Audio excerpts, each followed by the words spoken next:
2 சடலங்களை நாம் காலி துறைமுகத்திற்கு கொண்டு வந்தோம். அங்கிருந்து அவற்றை கராப்பிட்டிய தேசிய வைத்தியசாலைக்கு கொண்டு சென்றுள்ளோம். தற்போது சடலங்கள் அங்கு வைக்கப்பட்டுள்ளன. இந்த விடயத்தில் நாம் சர்வதேச விதிமுறைகள் மற்றும் சட்டங்களுக்கு அமையவே செயற்படுகின்றோம். நாம் ஈரான் அரசாங்கத்துடன் தொடர்பில் கலந்துரையாடினோம். தமக்கு அந்த சடலங்கள் தேவை என அவர்கள் நமக்கு அறிவித்துள்ளனர். அதனால் தற்போதைய சூழலில் வான் வழியாகவோ தரை வழியாகவோ அல்லது கடல் வழியாகவோ அந்த சடலங்களை ஈரானுக்கு கொண்டு செல்வதில் நடைமுறை சிக்கல்கள் காணப்படுவதால் நாம் அவற்றை பாதுகாப்பாக வைத்துள்ளோம். அவர்களால் அவற்றை பொறுப்பேற்க முடிந்த சந்தர்ப்பத்தில் அவற்றை கையளிக்கவே நாம் தீர்மானித்துள்ளோம்.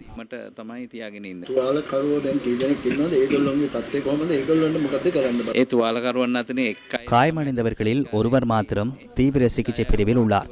ஏனையோர் சாதாரண விடுதிகளில் உள்ளனர். அவர்கள் குணமடைந்ததும் ஏனைய கடற்படையினர் போலவே கடற்படை முகாம்களில் தங்க வைக்கப்படுவார்கள். ஏனெனில் அவர்களும் தற்போது சாதாரண போக்குவரத்து வழிகளின் ஊடாக மீண்டும் தமது நாட்டுக்கு செல்லக்கூடிய நிலைமை இல்லை.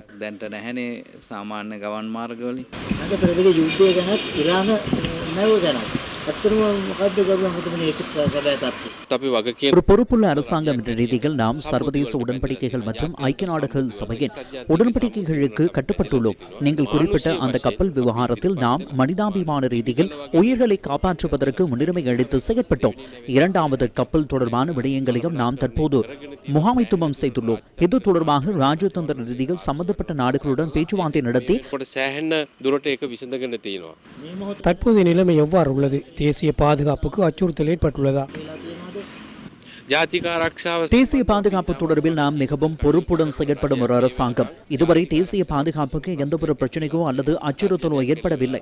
நாம் ஒரு நடுநிலையான நிலைப்பாட்டை கொண்டுள்ளதினால் அனைத்து நாடுகளுடனும் இணைந்து செயற்பட்டு எமது நாட்டின் இறைமை, ஒருமைப்பாடு மற்றும் இலங்கை மக்களின் பாதுகாப்பு ஆகியவற்றை முழுமையாக உறுதிப்படுத்தியுள்ளோம். அது உங்களுக்கு புரியும். எமக்கு எந்தவிதமான பிரச்சனைகளும் ஏற்படவில்லை.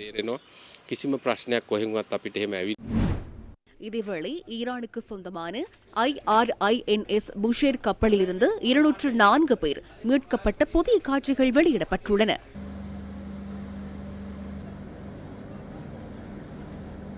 காப்பாற்றப்பட்ட ஈரான் கடற்படை உறுப்பினர்கள் ஆரோக்கியத்துடன் இருப்பதாக கடற்படை ஊடக பேச்சாளர் கமாண்டர் முத்திக சம்பத் தெரிவித்தார். காப்பாற்றப்பட்டவர்கள் வெலிசரை கடற்படை முகாமில் தங்க வைக்கப்பட்டுள்ளதுடன் அவர்களுக்கு தேவையான உணவு, குடிநீர் உள்ளிட்ட மனிதாபிமான உதவிகள் தொடர்ந்து வழங்கப்படுவதாக அவர் கூறினார்.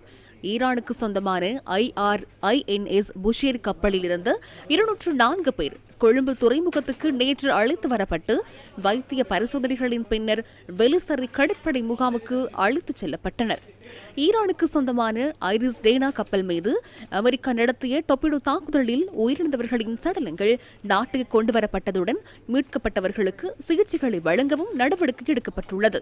அதன் பின்னர் இலங்கையிடம் மனிதாபிமான உதவிகளை எதிர்பார்த்து ஈரானின் புஷேர் கப்பலில் இருந்து கடற்படையினரை மீட்கவும் இலங்கை அரசாங்கம் நேற்று முன்தினம் நடவடிக்கை மேற்கொண்டிருந்தது.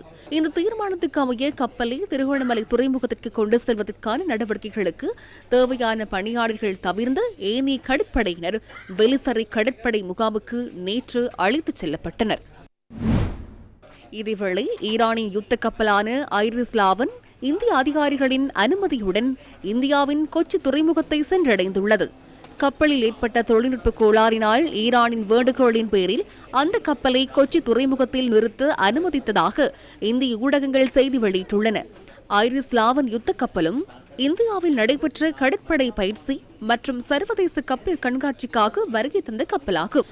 குறித்த கப்பலில் சுமார் 183 பணியாளர்கள் பணிபுரிவதுடன் அவர்கள் தற்போது கொச்சி பகுதியில் உள்ள இந்திய கடற்படையின் கீழ் உள்ள பாதுகாப்பான முகாம்களுக்கு அழைத்துச் செல்லப்பட்டுள்ளனர்.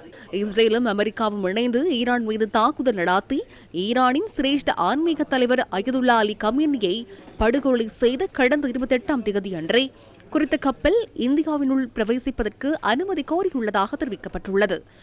இந்தியா இதற்கு அனுமதி வழங்கியமையை அடுத்து ஐரிஸ் லாவன் கப்பல் கடந்த 1ஆம் தேதி இந்தியாவின் கொச்சி துறைமுகத்தை வந்தடைந்ததாக சர்வதேச செய்திகள் தெரிவிக்கின்றன.